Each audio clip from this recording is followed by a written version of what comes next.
हे आपले गणेश चिकणे दादा आहेत. त्यांचं हे बांधकाम चालू आहे सध्या, तबेलाचं करतायत. तर मस्त बांधकाम केलं आहे. काय तबेलाचं नाही गोटा. हे गणेश चिकणे दादा आहेत. त्यांचं स्वतःचं इथे आपल्या गावामध्ये पोल्ट्री फार्म आहे. आणि आता इथे मस्तपैकी सुंदर बंगला पण बांधला आहे त्यांनी. गावामध्ये खूप छान बंगला बांधला आहे. आपण नक्कीच एकदा बघूया. आणि इथे काय चाललं आहे दादा? आपलं यूट्यूब चॅनल आहे सातारकर संदेश. तर दादा म्हणजे गावाला खूप मेहनत घेऊन स्वतःच्या हिमतीवर मस्तपैकी कामं करतात. आता सध्या पाईपलाईन टाकतायत. इथून पाईपलाईन टाकून पाण्याला सोर्स इथे वाड्यामध्ये. ही पाईपलाईन कसली आहे?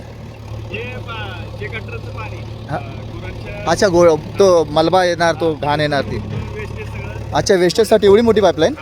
हां हां हां. अच्छा अच्छा अच्छा.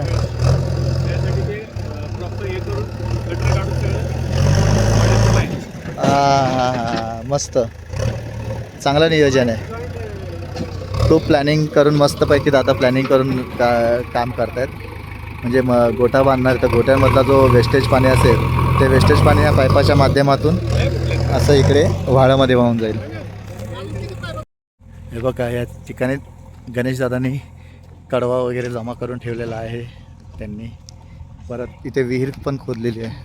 विहिरीला बऱ्यापैकी मला वाटतं किती फूट आहे विहीर? ही 50 फूट आहे. आहे ना, पाणी लागलं आहे ना. हां हां, 50 फुटी विहीर खोदलेली आहे. आणि विहिरीचा घेरावा पण खूप मोठा आहे. घेर त्याचा बोलतात ते. हे बघा, असं शेड वगैरे बांधलेलं आहे. मस्तपैकी प्लॅनिंग खूप छान केलेलं आहे दादानी. आणि नियोजनबद्ध कामं त्यांची असतात. त्यांनी सिस्टमॅटिक सगळं गोष्टीचा अभ्यास पहिला करतात, नंतर त्या गोष्टीमध्ये स्वतः मेहनत करून पुढे जाण्याचा प्रयत्न करतात. आणि आमच्या गावातील एकमेव व्यक्ती अशी आहे की स्वतः खूप मेहनत करून आजवर आपल्या किरखंडी गावामध्ये बऱ्यापैकी शेतीचं किंवा पोल्ट्री फार्म असो असे विविध ते हे करतात. हां, मुक्त गोठा पद्धत करायची. मुक्त गोठा म्हणजे बॉर्डर करणार. इथं सगळ्या गाया सोडून द्यायच्या मोकळ्या. अच्छा, गाया इकडे गायांची लाईन येणार पूर्ण. फक्त गाया? गाया. अच्छा अच्छा. इथं सगळ्या गिर जातीच्या गाया सगळ्या. या कुठून आणणार? ते गुजरातवरून आहे. गुजरातवरून येणार. मग एक साथ लॉट आणणार, कसं आणणार? आधी 10 आणि नंतर. आणि इकडं मशीनची लाईन आहे. एक पलीकडं मशीनची एक लाईन. अच्छा, इकडे मशी इकडे मशी दोन्ही साईडला. म्हणजे असं छोटा ट्रॅक्टर असं जाणार, असं खाया घालून असं परत असं प्लॅन आहे सगळं. अच्छा, मग ट्रॅक्टरने खायला घालणार म्हणजे? हां, ते भरायचं सगळं. हां, आणि ते टाकत टाकत टाकत टाकत टाकत असं. अच्छा दादा, खूप मोठा प्लॅनिंग आहे. म्हणजे मला वाटतं त्याच्यावर तू अभ्यास खूप केला असेल ना. मी मगाशी म्हटलं ना की दादाने ज्या प्रकारे नियोजनबद्ध पहिला अभ्यास करणार की मला आता हे करायचं, तर त्याचा म्हणजे मला वाटतं किती वर्ष अभ्यास केला असेल? प्लॅनिंग आपलं 2-3 वर्ष याच्यावर त्यांनी सर्च केलं काय कसं करायचं प्लॅनिंग हे सगळं. हा बरोबर पोर्शन आपण ठेवलेलं आहे. हे बघा, हे इकडे मशीनचं एक असेल, ह्या साईडला एक मशीनचं असेल आणि मधून ट्रॅक्टर येणार. हां, इथून असं ट्रॅक्टर तिथून टर्न मारून असं तिकडून तसं इकडे. हो हो हो, खूप छान. तरी अंदाजे दादा काय प्लॅनिंग असेल की आपल्या किती मशीन किती गाय आणणार? आपल्याला एक 15 म्हशी, इकडे 15 म्हशी, 30 म्हशी आणि तिकडे 20 गाई. आता म्हशी आपण कुठून आणणार आहे? हे सगळे हरियाणावरून आणणार. हरियाणाच्या म्हशी ऑलरेडी आपल्याकडे 4 आता आहेत. मग ह्या बघितल्यात का, आता जाऊन बघायच्या नंतर? आता म्हणजे पावसाळा चालू झाला की घेऊन यायच्यात. खूप मोठा बिग बजेट प्लॅनिंग आणि खूप हे आहे. आणि एक डेअरिंग लागते की तेवढं करायचं म्हटलं तर. डेअरिंग आणि मेहनत महत्त्वाचं डेअरिंग आहे.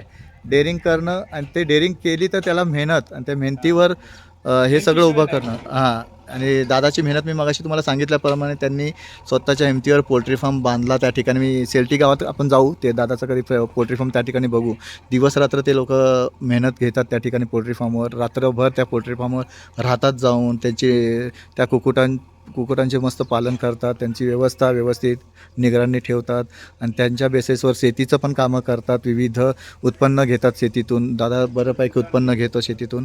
आणि त्याच्यानंतर हे तर आपण असेही लोक आहेत ते मोटिवेशनल आहेत की ह्यांच्यापासून आपल्याला प्रेरणा मिळते की काय इथे गावात राहून पण आपण उत्पन्न घेऊ शकतो. गावात पण आपल्याला स्वतःच्या हिमतीवर आपण खूप काही करू शकतो. हे दादाचं जिथं जागतं उदाहरण आहे. दादा, तू फक्त शेती करतो ना? हां, बघा म्हणजे आपण फक्त गेले 10-12 वर्ष झाली. मुंबई सोडल्यानंतर शेती पहिला मुंबईत होता ना मुंबईला आणि आता शेतीवरच आहे. 10 वर्ष मुंबई केली. 2011ला गावाला आलो तेव्हापासून फुल टाइम शेती. हे दादा दादा एक बघायला गेलं तर प्रेरणास्थान आहे. कारण आपण बोलतो ना की काय गावाला ठेवलं आणि काय गावाला मुंबईत जाऊया मुंबईत, पण गावाला राहून आपण काय करू शकतो आणि किती करू शकतो हे जिथं जातं दादाचं उदाहरण आहे. त्यांनी आपल्या स्वतःच्या हिमतीवर स्वतःच्या मेहनतीवर एवढं सगळं करतोय आणि डेअरिंग पण करतोय, ही मोठी गोष्ट आहे. केलं पाहिजे बरं का. नाहीतर काय अर्थ नाही कुठल्या गोष्टीला. प्रत्येक गोष्ट केली पाहिजे. माणसाने डेअरिंग केली तरच त्या गोष्टी आहेत. नाहीतर नुसतं करतो करतो म्हणलं ना मग अर्थ नाही त्या गोष्टीला. आज करू उद्या करू मग आपण वेळ निघून जातो. वेळ निघून जातो, वय निघून नाही, जातं. हा, हा. आणि मी ऍक्च्युली गायांचं हे टाकायचं मी माझ्या आमची 10वीची हे होती सेंड ऑफ होता त्यावेळेला मी 5वीला असताना मी एक गाय बघितली होती आणि विज्ञान प्रदर्शन म्हणून होतं आंबेघरच्या तिकडं. हं. तर त्या विज्ञान प्रदर्शन बघायला गेलो आणि बाहेर गेलो. मला विज्ञान प्रदर्शन काय एवढं खास वाटलं नाही. तर ती गाय बघितली, इतकी भारी गाय होती. तो माणूस ते हत्ती घास तोडून घाला तेव्हा मला ती 5वीलाच माझ्या ती छाप पडली माझ्या मनावर हां. की असं काहीतरी आपण करायचं पुढं भविष्यात जाऊन. तर ते विजन डोक्यात माझ्या असं. दादाचं काम चालू आहे. दादाला थोडा वेळ कमी आहे तरी नंतर भेटूया. चला मग जाऊया आपण आता पुन्हा आपल्या घराकडे.